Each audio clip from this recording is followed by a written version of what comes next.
Uber Taxi is creating lots of waves in Montreal. It's an application that allows users to hail a cab from their phone, track it, get a price estimate, and pay via credit card, all on their device. We are joined by Danny Atala. He is the VP of the Association of Taxi Owners here in Quebec, in Montreal. Thanks very much for joining us. You're welcome. First of all, help us understand how Uber Taxi works in a nutshell. Okay, Uber is an international company. Today is in 140 cities. What they are trying to do is deregulate the taxi industry so they can work with not only with taxis, with any person who can do transport. So it's going to attack in the taxi industry so bad. Right, so the way it works is that right now Uber doesn't have a city permit. No. And that's your main problem. Yes, because you know very well in a taxi meter, every dollar we collect is TPS TVQ included. Mm-hmm. So how is collecting this money, not paying if he doesn't have a license? They have a TPS TVQ number or not? Mm-hmm. As it is right now, I think that in Toronto and Montreal, Uber only hires licensed taxi drivers, but they're trying to introduce something called UberPop. Yes. And that's you have a problem with that. Yes, because you know, to make a transport, a human transport or people transport, so you have to be very safe in a very safe way. So for us, we have to take a lot of courses. For example, for seniors, for transport adaptee, and then we have our car is inspected 2 times a year.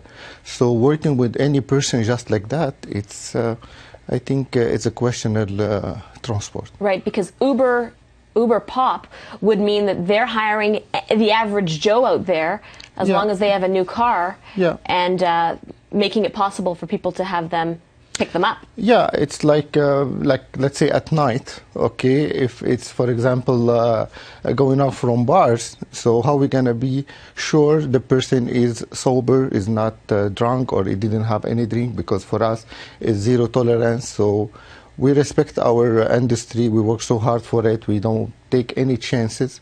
So we have value of our industry working so hard. So putting all this taxi business for anybody just like that, I think it's very questionable what they are doing. Mm-hmm. Right now, Uber is arguing they don't need a city permit because technically they're not a taxi service. They're saying we don't have a fleet, we don't employ taxi drivers. So they say they're just a smartphone application. They are a tech company. And that's the way they're sort of getting around the law right now.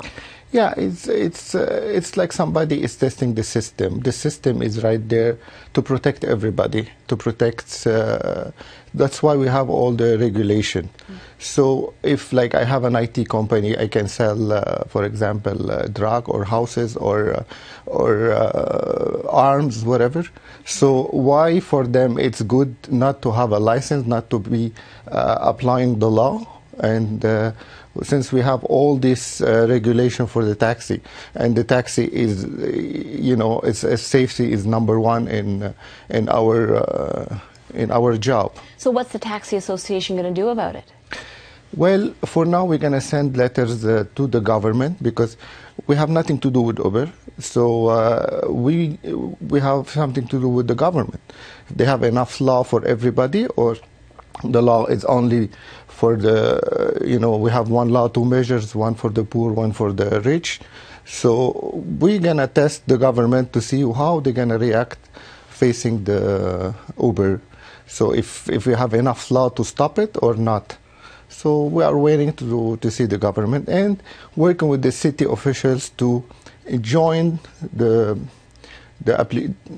technology. Okay, and let's hope it's going to work. Danny Atala, thanks very much for that today. You're welcome.